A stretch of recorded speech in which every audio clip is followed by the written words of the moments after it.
How is your revenue team doing? Did they miss their numbers last period? Are they frustrated with a lack of qualified leads and pipeline?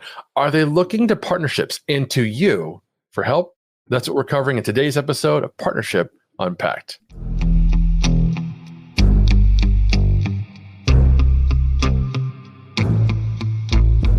This is Partnership Unpacked, your go-to guide to growing your business through partnerships quickly.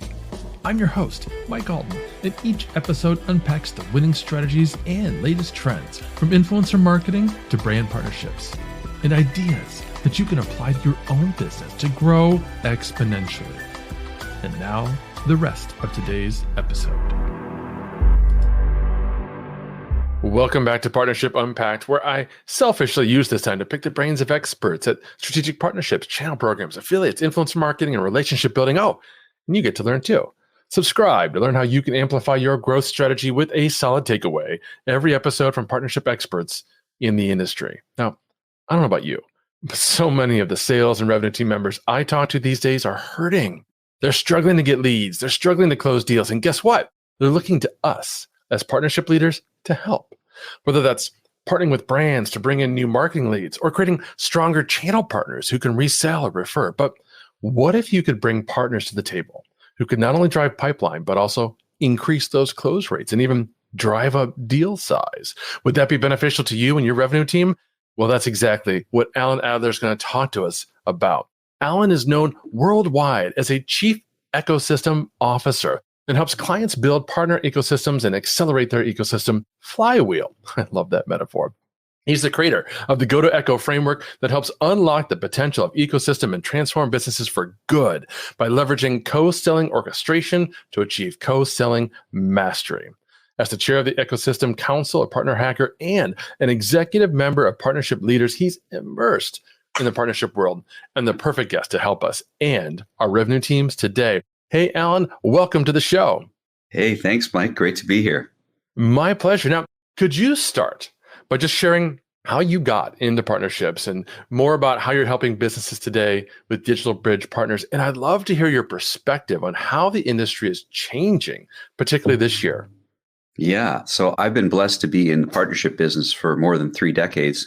And one might ask, what the heck are you doing hanging around this long? And the answer to that question is because of how much has changed. I grew up essentially as a channel expert. I ran the largest channel consultancy at the turn of the millennia and saw the evolution of indirect channels going from something that wasn't a big deal to a pretty big deal.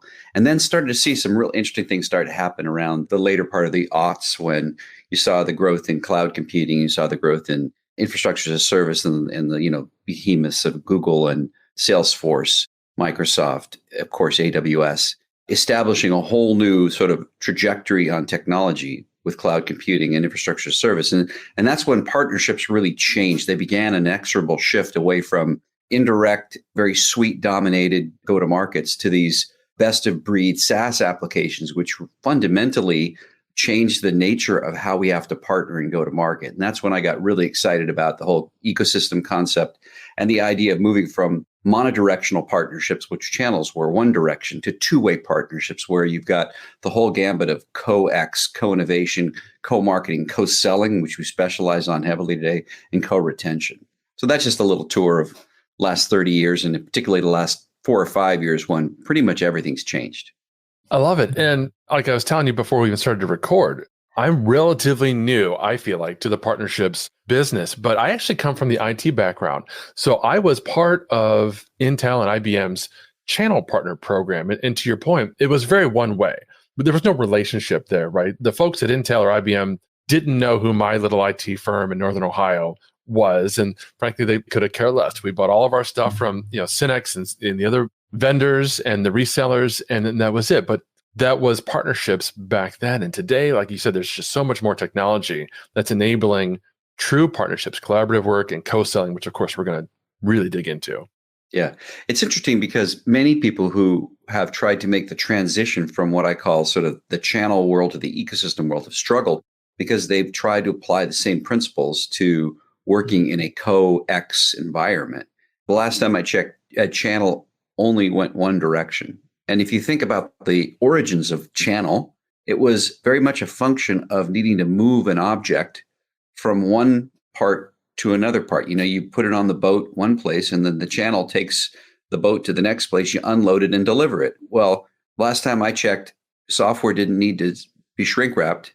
And so you don't really need to ship anything anywhere. And more importantly, pretty much all the value is happening around the product and around the entirety of the customer experience, and not just in the delivery of it from a point of sale perspective or a logistics perspective. So that shift from point of sale and proximity to full surround sound the customer to the entirety of the process, very importantly being digital, changes everything. Because now we're talking about co-innovation at the product level. And that's probably the biggest shift, if you will, in partnering now versus before, is it starts at the product. It doesn't start at the go-to-market. And if you don't get the product piece right, the go-to-market gets at least significantly subverted, if not completely made irrelevant or ineffective. Absolutely. Absolutely right. Now, at Catalyst this year, which, by the way, I wasn't able to attend this year, I can't wait to go next year. I'm already thinking about it. There was so much FOMO going on. You guys had such a great time, it looked like, and so much relationship building. But at Catalyst this year, that's the partnerships industry event, right? That's put on by partnership leaders. You offered a terrific presentation alongside Rob Rebholz and Derek Safko entitled How a Co-Sell Program Can Rescue Your Revenue Team. That's what I want to dive into today. So my first question is going to kind of help set the stage for everyone listening. What's the problem or the challenge with sales and revenue teams today? Yeah. Well, I think you kind of said it in your intro. No one's making quota, whether it's BDRs who have a 3% conversion rate or AEs who book meetings and then really struggle to drive close one. There's just a paucity of unfulfilled quota objectives out there, principally as a function of the fact that inbound and outbound motions, which have been kind of de rigueur for like go to market, have basically matured to the point of being like copied by everybody and no longer really work. Or if they work, they're predictably bad. It's really funny because the whole start of the whole BDR, SDR motion was a book called Predictable Revenue, where formulaic models were built for teaching revenue leaders how to go about making quota, starting at the top of the funnel with the BDR who takes some prospect and turns it into opportunity, and then an AE who takes the opportunity to close one. Well, all that's based on inbound and outbound motions that essentially have run their course. Everyone's copied each other, and there's a giant plethora of wasted resources. Just in BDR spend alone, if you take the combination of salaries and lead management, outbound demand generation, is $20 billion is spent on SaaS with a 3% conversion rate. So anybody who's got a little calculator out is going, wow, we're losing $11 billion plus some wasted on trying to annoy customers. And I think the most important reason it's not working is because 80% of customers want to start their buying journey with an ecosystem person they trust. And so when we go direct, we're actually indirect because the customer wants to go direct to a trusted provider. So if we're not working with the trusted provider of our customers, we're essentially bypassing 80% of the way that customers want to buy. And that's pretty much in a nutshell why we have to turn to co-selling. There are some other reasons, like indirect and channel doesn't really scale very well in SaaS. We can go into that if you're interested. But co-selling is really the only answer. And then the question is, how do we turn co-selling into predictably good revenue now that the former predictable revenue models of inbound and outbound are predictably bad? Yeah, and you said it. That's the soundbite. We're spending $11 billion to annoy customers. So of course it's not working because we're not the only ones, right? To your point, this outbound, inbound motions, everybody knows how to do them now. In fact, AI is taking over and doing it for us predictably badly. So you teed it up perfectly. How exactly does co-selling with partners work? Yeah. Well, I think the first thing you have to do is to unpack what is co-selling, because co-selling is not a one-size-fits-all. There are various different ways to segment and differentiate aspects of co-selling that a revenue leader really needs to land on first and foremost. There's 4 distinct segments of co-selling. One of them is the reciprocal programmatic approach that we're talked about at Catalyst, where you've got partnerships with like-kind companies, typically ISVs and agencies that are in some sort of reciprocal map with you. In other words, it's not David and Goliath, it's more like 2 peers. But you also have other kinds of co-selling where you do have the David and Goliath. That's like more of the hyperscalers, like you'll see co-selling conversations happening. AWS, GCP, Microsoft, Azure, co-selling. That's not a reciprocal co-selling. That's really a David and Goliath. It's like really big companies. And if you want to play with them, you play against their rules. So just those two out of the four, there are other co-selling models, really are quite distinct. So when you say, hey, we need co-selling, you really need to step back and say, which part of co-selling is going to get us where we need to get to, and then invoke the right repeatable and predictable revenue models associated with that particular segment. Because you can't make the application of one set of process, people, and technologies apply unless you've got it tuned to the right objective. So that's just a starting point, is not all co-selling is alike. Before you start co-selling, start to think, what problem am I solving and which partners am I solving it with? I say that again. What problem am I solving and which partners am I solving it with? And once you know the answer to those questions, then you can say, let's use this co-selling methodology and this set of processes, these set of people, and these sets of technologies to get the job done. So hopefully that answered your high-level question, but bringing it down to what co-selling was at Catalyst and what we were talking about, we were speaking to this very important segment in co-selling called reciprocal co-selling, where you're a software company, and let's just take technology partnerships as an example, and you've got a group of technology partners that you've successfully developed integrations with. You've got a really good reciprocal list of opportunities on both sides. You have opportunities that are in their customer base. They have opportunities in your customer base. And you want to kind of develop this repeatable co-sell motion in order to be able to go to your CRO and say, if we work with this set of partners in this way, we can 3 to 6x the current partner business if we follow these prescribed processes and build these kinds of reciprocal relationships. And we can obviously drill into that some more. Yeah, and I love that you mentioned David and Goliath, because we had Sam Yarbrough on the show just in the previous episode talking about her relationship at PFL with Salesforce, which is a great analogy for David and Goliath. So for those who want to dig into that kind of partnership, go back and listen to that episode. But today we're definitely talking about what you're bringing up in the second instance, is that more reciprocal relationship where you as the brand are partnering with other brands who are probably somewhat similar in size. At least there's not a huge difference in their size. Like, Agorapulse, we're a SaaS company. We're targeting, mid-market, large enterprise companies. So we're partnering, or I'm developing partnerships, right, with other brands who are targeting that same audience, and they're about the same scope as we are. Yep. So the first thing you need to do to get this right is think about the two questions I set up first. What are my objectives? That is to say, which customer segments do I want to drive revenue with? And which revenue objectives do I want to achieve within those customer segments? So let's just unpack that for a second. So let's say you say, where I'm really struggling with my revenue team is in the mid-market in the US with product X. And what I'm really struggling with, no surprise, is getting new logos. Everybody's struggling with new logos, right? And so then I asked the question, which partners do I have a reciprocal relationship with that could help me? And where can I explore a total available market as a function of account mapping with those partners to say, 5 partners could help us if we got 10% of the overlaps, make our numbers for the next 18 months. So now we've got the segment, the revenue objective, and the partners. And now we have zoomed in on our scope of influence, and we can apply the methodology we've created to 3 to 6x the revenue with those partners in that segment against those revenue objectives. You've got to be meticulous like that, because if you don't do it that way, you end up with what I call random acts of partnering. And guess what that isn't? Predictable revenue. And the only thing a chief revenue officer is going to give partner people money for is if we can show predictable revenue, and step by step by step. Don't try 25 partners and 16 revenue segments and 12 different revenue objectives. Zoom in, get it right, rinse and repeat, grow it. That's the ticket. Love it. Love it. Yeah. And in fact, we had Jared Fuller on the show earlier. And again, for those of you listening, I'll link to those past episodes. We talked a lot about using Reveal and discovering that those mapping and figuring out what those overlaps are. But in your talk, you mentioned that partner deals, like the ones we're talking about, they close 50% faster and are typically twice as large in terms of ACV. And why is that? And how exactly can co-selling with partners rescue that revenue team? Yeah.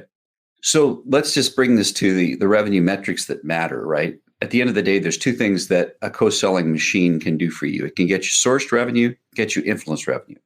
Now, whereas influence revenue is really cool and typically undervalued, it really isn't the place to start right now because your chief revenue officer is really going to ask you to, show me the money, which basically means bring in the new leads. So let's start with the single most important thing that a co-sell machine can do for us in this reciprocal model. And that is to get introductions from our partners who have a customer that overlaps with our prospect.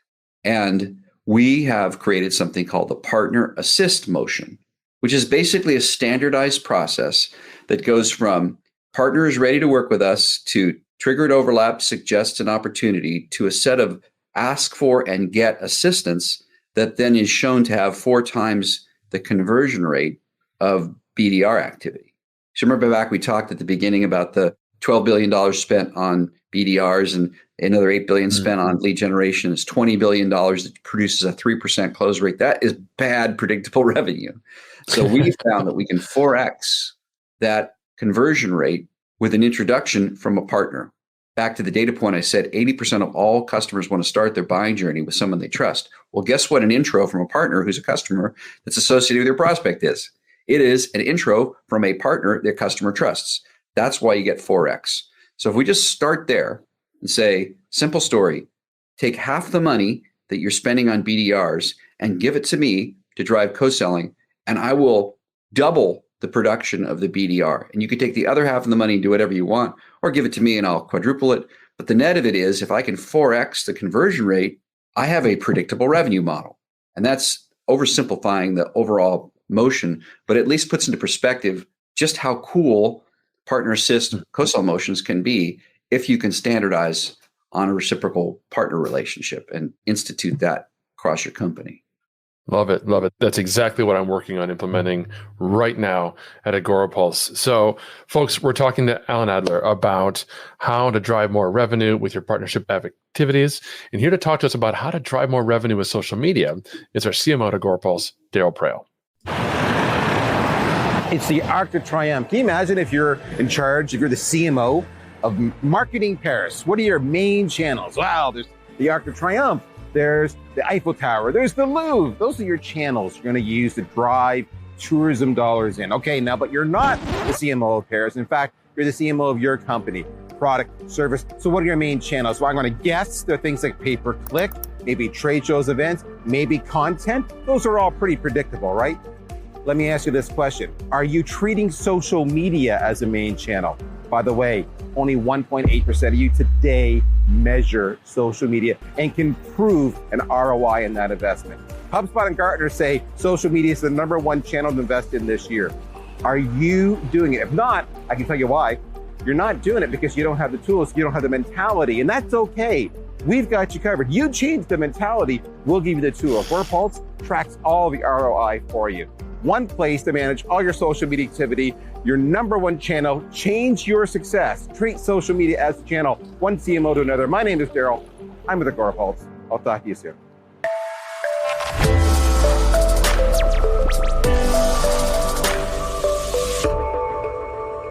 Allan, this is fantastic. In your talk, you mentioned about how breakthrough success depends on 3 co-sell pillars, and you listed them as align on co-selling, orchestrate with partners, and standardize process. Can you walk us through those? Sure. So aligning on co-selling is the most important because until and unless we're clear on like what market segments we're going to go after, what revenue activities we're going to drive, like mid-market, that's the segment, revenue activities, net new leads, net new logos, we can't really then go to a partner with whom we would orchestrate standardized motions, those other 2 things, because we're not ready to give. So the story goes like this: set up a business case with your CRO to show them that you can 3 to 6x the partner business by following a proven predictable revenue program. We'll call that co-sell program for now, right? And that means we sit with our CRO and we say, if we do these things, we'll get these things. So why that alignment's so important is because before we go to standardizing our motions and orchestrating our partners, we have to be prepared to give if we want to get. So the one thing that makes reciprocal co-sell relationships so interesting is unlike in other relationships, we're not paying the partner. We're not paying for leads. It's not some affiliate program where they get $50 or a Starbucks coupon if they refer the business. This is a reciprocal relationship. I give you leads, you give me leads. I give you influence, you give me influence. And so like in the case of Reveal, and you had Jared on, which was just fantastic, we worked together closely on the process of getting intelligence, getting an introduction, and getting influence. But guess what happens when you go to the partner and you say, hey, give me all these things? They say, well, what are you giving me? So that first step, aligning with the revenue teams, is to create a business case such that you can go to those partners with whom you want to orchestrate with those standardized processes with a promise that we're going to give. So what it means is I take those 5 or 6 partners that are really important, and I have a partner manager, say I'm the partner manager. I sit down with their partner manager. I say, my CRO is prepared to give your reps introductions, influence on deals that are your prospects and opportunities that are in my customer base.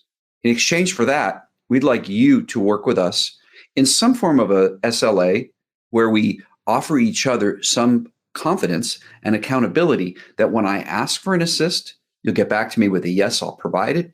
And once you say yes, that you'll complete that assist, and there'll be an email to the customer copying my rep that says, love to introduce you to Bob, who is at one of my trusted partners where we have this better together story, blah, blah, blah. And that all of that is agreed to. So that's alignment. Let's get really clear with our reps. Now, the next space is basically standardize the motion, which is the back end of the alignment process. So working with RevOps to say, what exactly are we going to do step by step by step from the SLA to the triggered overlap, to the request, to the confirmation of the request, to the getting of the assist, to driving that to closed won. Very structured process so that when I sit down with my partner, not only do I have an SLA, but I tell them exactly what I'm going to do, how I'm going to do it, when I'm going to do it, and ask them if they would do the same. Because of course, for it to be reciprocal, they're going to need to process too. That's one of the challenges in any of this stuff is reciprocity requires that both people are asking and getting in some kind of cadence fashion so that you don't end up with, a bunch of mismatched relationships, which, as we know, reciprocal relationships have a cadence of a fairly consistent giving and getting, and they grow together with that understanding of giving and getting, and not a disproportionate one giving and the other a disproportionate getting. So hopefully that explains alignment, standardization, and orchestration in that order. Love it. And I love that you talked about the reciprocity, because that was the exact question that my VP of sales asked me when I presented to him, this is the program that I'm putting together. It's like, why would they do that? What's the incentive? What are we paying them? And I'm like, no. There's no incentive. To your point, there's no Starbucks card. It's mutual goodwill. It's helping each other grow together. And maybe that was a little boo-boo for him. So I will play this back for him and let him understand from your words how this is reciprocating each other. Goodwill is really important and good feelings are important, but they have to be matched with results. So I'm a big believer in the idea that partnerships can truly provide business with a whole new platform for transforming business to do good. But it is no doubt about the fact that we have to get, as Jared says, the W's on the board in order to get the credibility that we're solving for a problem. And if we apply the good human behavior of treating people fairly, kindly, respectfully, and reciprocally, and we perform, we transform business. Because that's what good business is. Produce the results and do it with heartfulness, presence, and a sense of goodwill. Goodwill and money together. Yeah. Love it. So as I mentioned, this is the program that I'm initiating at Agorapulse, and I want to prove that it works for those of you listening, maybe just on the same journey as me, and you want to make sure that you're proving to your boss, whether it's CRO or somebody else, got to achieve some early wins, right? You kind of intimated to that earlier, Allan. How would you get started? Yeah, I think the first and most important thing to do is to do an assessment of which segments, which revenue motions, and which partners are going to deliver on what we'll call sort of like the accelerated predictable revenue pilot you're going to run. So depending upon the level of maturity that you have with both your operations and your partner relationships, will determine how quickly you can go.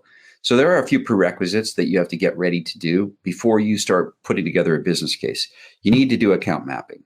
So whether it's with Reveal or Crossbeam, you need to basically have an account mapping infrastructure in place, and you need to use that to show the business opportunity with that small number of partners that you're going to work with. So that's one prerequisite. The second prerequisite is that you should already have a group of partners where you have the following characteristics: a lot of mutual overlaps. That is, you have opportunities and prospects in their customer base and vice versa, where you have a high ICP overlap, which means that they're selling to the same buyer that you are, or if they're not, they're close. You don't want someone selling to a buyer 5 doors away. You want them selling to the buyer in their office or right next to their office. Third thing is you really must have a strong partner manager to partner manager relationship. So don't put a partner up for nomination for this program where they don't even know who you are anymore because you're not talking to them, or they have no partner manager because they got fired. Pick a partner where you, partner manager, and their partner manager have a close relationship. If you have those prerequisites, you're ready to apply for a business case. What I mean by that is we have a standardized formula where we can actually walk through and produce the business case that will show a 3x to 6x increase in the partner sourced influence business with that set of partners in 6 to 12 months, if you follow the process right. So once you have the business case in place, then you're basically talking to your CRO saying, can we try this with X number of partners?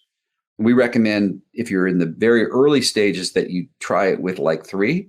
If you're a little more mature, you can take it up to 10, but you don't want to get ahead of yourselves because you really have to get the process in place and working before you start to press the accelerator. It's also important that you either have someone in operations or you have a partner you can work with. My firm does this. There are others that do it well, who could be brought in to help you guide the development of your program all the way from the creation of the business case through the operations and orchestration. And so this is where it's really key critical to have the operations team be prepared to accept this standardized playbook or the standardized co-sell motions that I mentioned, and have that prescribed approach be the one you use so that metrics are clear, CRM tracking is clear, we know how to ensure that we can report on the results. And that essentially is the prerequisites to success. Many people skip the co-sell business case step. That's a mistake, because what happens is then you don't get the CRO's commitment and the CCO's commitment, because oftentimes it's the chief customer officer, CCO, who's the one that has the customer success team that's going to be doing the giving to the partner. So if your CRO covers your CCO, great. Otherwise, you've got to get your CRO and your CCO online to say, we need to do some giving here. If we do some giving, we can 3 or 6x this business. Let's go do the giving. Let's get ready to do it. And we can talk more about what that entails. It's not complicated at the partner assist level because it's really just an intro or just an influence, which is typically getting someone who knows the customer to send an email. Believe it or not, all by itself, particularly in intros, that can 4x the business. So when you have something so simple as get the partner to make an introduction against a prospect that is on the radar of your CRO, it's like, oh, this is pretty simple. Of course, the mechanics are a little bit complicated, but this is practical, pragmatic, doable, and proven. You just have to have the courage to stand up and say, we need to invest. We need to give. Let's make it happen. So cool. And I loved your advice about limiting the number of partners that you're trying to ramp up at first. This is something that, quite frankly, a mistake that I was on the verge of making. So thank you, because that's very timely. I started using Reveal in late November of 2022, so almost a year ago, because I had been at a conference and one of their wonderful BDRs came up to me at the event and started talking to me about Reveal. And I had a couple of partners through co-marketing motions asked me to connect with them on Reveal. And at the time, I didn't get it. I didn't understand because I was really immersed in co-marketing and influencer marketing. So she explained to me how overlaps work and why that'd be beneficial to me. And so I signed up for an account and I connected some more partners and didn't do anything with it for months, really. So it's just been in recent months that we're starting to ramp up. We're now invested. We're full steam ahead. And yeah, one of my thought processes at the time was, I need to bring in more partners and more partners. And so thank you for that advice. Yeah. The other thing is really important to do is to understand that there are really 2 types of partners, oversimplifying: technology partners and services partners. So a services partner, system integrator, agency, consultant, value-added reseller, there's lots of terms, managed service providers. Those partners typically have slightly less orientation around account mapping than the technology partners do, where there's this true partner motion. And so what we believe is that in your overall co-sell program, you will need to cover both. But the motions and the order might be different based on where your maturity lies. So like some of our clients are weaker on their tech program, but stronger in their consulting program. Some of our partners the other way around. So you kind of have to, clients, some of you have to decide like, where do you have the highest probability of being able to produce a predictable revenue model with the smallest number of partners in the shortest amount of time? Full stop. Rewind and listen to that. That's what you have to do, right? Because one of the things you discover when you go to places like Catalyst is you get all these people who are really excited about partnering. They have no budget. Literally, party people have no budget, zero. Why do they have no budget? Only one reason, because they've not become operators who have produced a predictable revenue model. That's it. So everything you should be doing should be around, I must be able to, in the next 6 to 12 months, prove a repeatable, predictable revenue model, or else not a good story happens. We already know what the not a good story has been for the last 18 months. Lots of riffing. You don't fire people that have predictable revenue models, especially when you're not making quota anywhere. So This is why we use the term rescue. We literally are the boat that can rescue all of the reps swimming in the water, put them on a boat, and bring them to the promised land.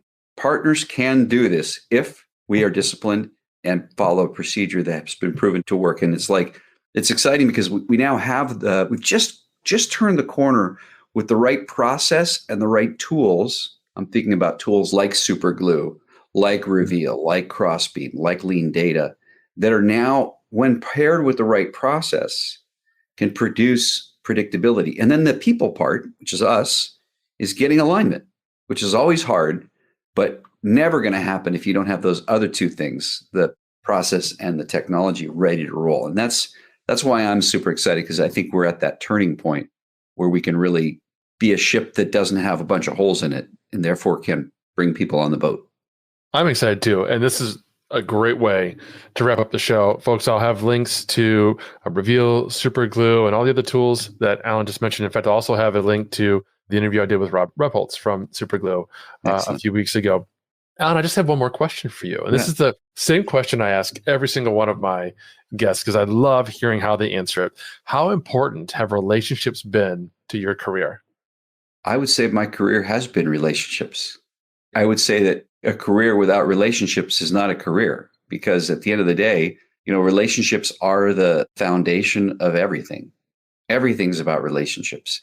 It's only when we're lost in the water that we think it's all about me. The thing that's really proven time and time again to me is that when I treat my relationships as my most important asset, then everything else works its way. When I take care of my partner relationships and serve their needs, they're incentivized and motivated to serve mine. So rather than taking the attitude of like, what do you got for me, which is a very take orientation, I take the attitude of helping with the understanding that if I help and build relationships that are potent and powerful, not only will I have lifetime friends, but I'll have the success and I will have the legacy to say, if you want to know, there's an old parable in spiritual and religious tenets that says, judge a person by their fruits.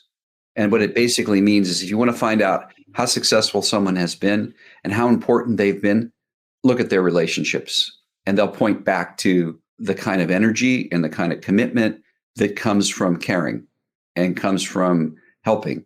And those are all the people that I want to be with and the ones who have helped me. And I hope I've done an adequate job of helping them.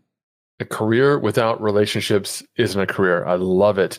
Fantastic. Allan, this has been amazing. For those of us listening, like myself, who could really use more of your help and have your professional guidance, can you let them know where they can find you, learn more about you? Yeah, for sure. I would say DM me on LinkedIn. I'm always on LinkedIn, always talking about this stuff. And I'd be happy to chat with anybody who needs the support. And we're all there for you.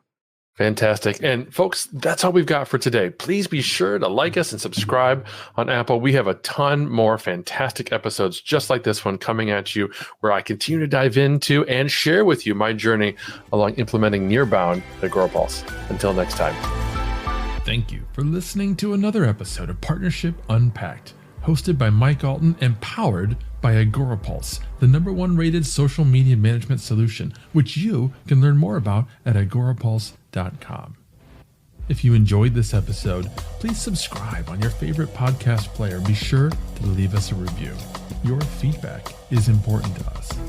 And if you want to be part of our audience during live broadcasts, take a look at our calendar at agorapulse.com/calendar. Until next time.